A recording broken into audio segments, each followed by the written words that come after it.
Hello friend, good morning. তো কেমন আছো তোমরা সবাই? আশা করছি তোমরা সবাই খুব ভালো আছো, সুস্থ আছো, আর আমরাও বেশ ভালো আছি। তো এখন বাজে সকাল 6টা। তো এখন থেকে তোমাদেরকে সাথে নিয়ে নতুন একটি ব্লগ শুরু করছি। আই হোপ তোমাদের একটু হলেও ভালো লাগবে। তো সকালবেলা ঘুম থেকে উঠে বাসি কাজ মোটামুটি সব হয়ে গেছে, তারপর চলে এসেছি আজ বিছানাটা তুলতে। আর তোমাদের দাদা ভাই অন্য দিনের থেকে আজকে না একটু লেট করে উঠেছে, ওই জন্য বিছানাটা আর তোলা হয়নি।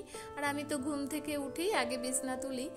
তো সকালে বিছানাটা রেডি করে এই যে তারপর নিচে চলে এসেছি, এসে চা বসিয়ে দিয়েছি। আর তোমাদের দাদা ভাই উঠে আবার একটু মাঠের দিকে গেছিল, ওই জন্য চা খাওয়া হয়নি। তো এখন এই যে চাটা বানিয়ে সবাইকে দিয়ে দেবো। তো চা খাওয়া কমপ্লিট হয়ে গেছে, তারপরে যে সোনার জন্য রান্না বসিয়ে দিয়েছি।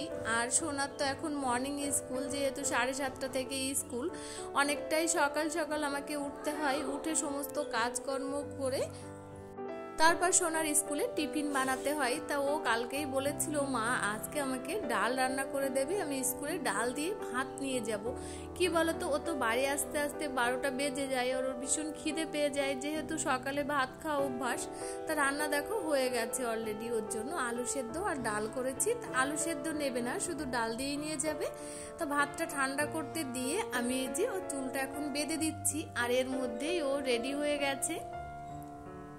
আর ওর কাছে কি বলতো, স্কুল মানেই সকাল সকাল। ফার্স্ট বেঞ্চে যদি জায়গা না পায় না, ওর মাথায় কাজ করে না, ওর জন্য ভীষণ তাড়া দেয় সকাল বেলাটা করে। ও তো রেডি হয়ে নিয়েছে, আর এর মধ্যে আমি টিফিনটাও ওকে রেডি করে দিয়েছি। আর তোমাদের দাদা ভাইও রেডি হয়ে গেছে, এখন ওকে নিয়ে বেরিয়ে যাচ্ছে। তো ওকে স্কুলে দিয়ে তারপর আমাদের মাছ নিয়ে বাড়িতে আসবে। আর এখনের রুটিনটা না অন্যরকম হয়ে গেছে, ওর স্কুলটা মর্নিং হওয়াতে। তো তারপর আমি টুকিটাকি যা কাজ ছিল সেরে জামা কাপড়গুলো কেচে এখন মেলে নিচ্ছি একে একে। তো ট্যাপের জলটাও সকাল করে দেয়, ওই জন্য ভাবলাম কাঁচা ধোয়াটা করে নিই, তারপর আমি রান্নাটা করব বাদ বাকি। তো এর মধ্যেই তোমাদের দাদা ভাই আবার মাছ নিয়ে চলে এসছে বাজার থেকে।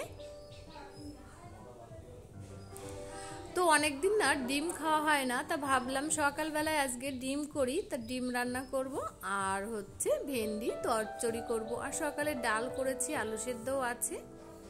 তো ডিম আলু সেদ্ধ বসিয়ে দিয়েছি, আর একদিকে ভাত বসিয়েছি। আর সোনার জন্য সকালবেলা তো অল্প কটা পাত্রে করে ভাত বসিয়েছিলাম ওর মতো, আর আমাদের জন্য এখন হাঁড়িতে করে বসিয়েছি। তো একে একে মশলাটাও করে নিচ্ছি এখন। তো এর মধ্যে ডিম আর আলুটা সেদ্ধ হয়ে গেছে। আর তোমাদের দাদা ভাই না ডিম আলুর পাতলা ঝোল খেতে ভালোবাসে, কিন্তু আবার মাঝে মধ্যে বলে ডিমের অমলেট করে তরকারি বানাও আলু দিয়ে।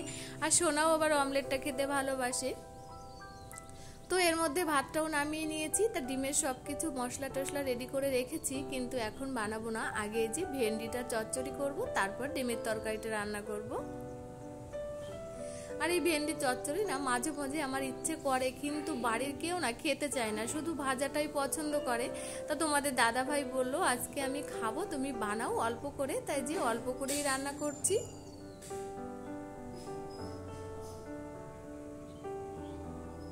আর সোনা তো কোনো সবজি খেতে চায় না। তো ভেন্ডিটা বসিয়ে দিয়ে এখন ডিমগুলো এই যে ছাড়িয়ে নিচ্ছি।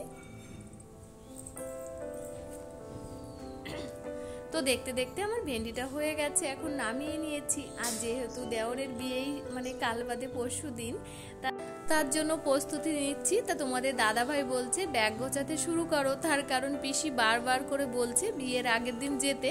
তা তোমাদের দাদা ভাই আর আমি বিয়ের আগের দিন যাব, কাকিমাও যাবে। আর সোনা, মা, বাবু সবাই বাড়ির বিয়ের দিন সকালবেলাতেই যাবে। বাবু আবার আশীর্বাদ করতে যাবে। তো দেখো এর মধ্যে ডিমগুলো ছাড়িয়ে আমি ভাজাও করে নিয়েছি, আর অমলেট করেছি দুটো, সোনার জন্য একটা, তোমাদের দাদা ভাইয়ের জন্য একটা। আর এই গরম পড়ছে বলে ডিমের তরকারি তো খাওয়াই হয় না, অনেক দিন পরে আজকেই রান্না করছি ডিমের তরকারিটা। আর সকালবেলা তো এমনিতেই নিরামিষ খাই আমরা। তো তোমাদের দাদাভাই বলছে আজ আর বেরোবো না, তা ডিমের তরকারিটাই বানাবো, ওই জন্য বানিয়ে নিচ্ছি। তো দেখতে দেখতে আমার ডিমের তরকারিটা হয়ে গেছে, এই যে নামিয়ে নিয়েছি। তো ডিমের তরকারিটা হয়ে গেছে, আর শাক ছিল, তো মাকে বললাম শাকটা কেটে দিতে তাড়াতাড়ি করে, কারণ অনেকটাই বেলা হয়ে গেছে, তোমাদের দাদাভাইয়ের খিদে পেয়ে গেছে। তো এখন এই যে শাকটা রান্না করে নিচ্ছি, আর এই শাকটা দুপুরের জন্য করে রাখছি, আর দুপুরবেলাতে শুধু মাছের তরকারিটা করলেই হয়ে যায়। তো রান্নাবান্না কমপ্লিট করে সকালের খাওয়া দাওয়া কাজকর্ম যা ছিল সব সেরে এখন ব্যাগ গোছাতে শুরু করে দিয়েছি। আর কি বলতো, 3-4 দিন থাকবো, তো ওই জন্য একবারে জিনিসপত্র নিতে না মনে থাকবে না, ওই জন্য এখন কিছুটা গুছিয়ে নেব, সন্ধ্যাবেলা কিছুটা গুছিয়ে নেব, আর কালকে আবার গোছগাছ করব। তো দেখো গোছগাছ করে নিয়েছি, আর এখন বিকালবেলা তা সোনা এখন আমার হাতে মেহেন্দি পরিয়ে দিচ্ছে। তো বিয়ে বাড়ি গেলে মেহেন্দি না পরলে বেশ ভালো লাগে বলো, আর ও তো দিনের দিন যাবে, ওই জন্য মেহেন্দি আর পরা হবে না, ওই জন্য আমি আগে থেকেই মেহেন্দিটা পরে নিচ্ছি। আর দেওরের বিয়ে থেকে বৌভাত পর্যন্ত তোমরা দারুণ দারুণ ব্লগ পেয়ে যাবে।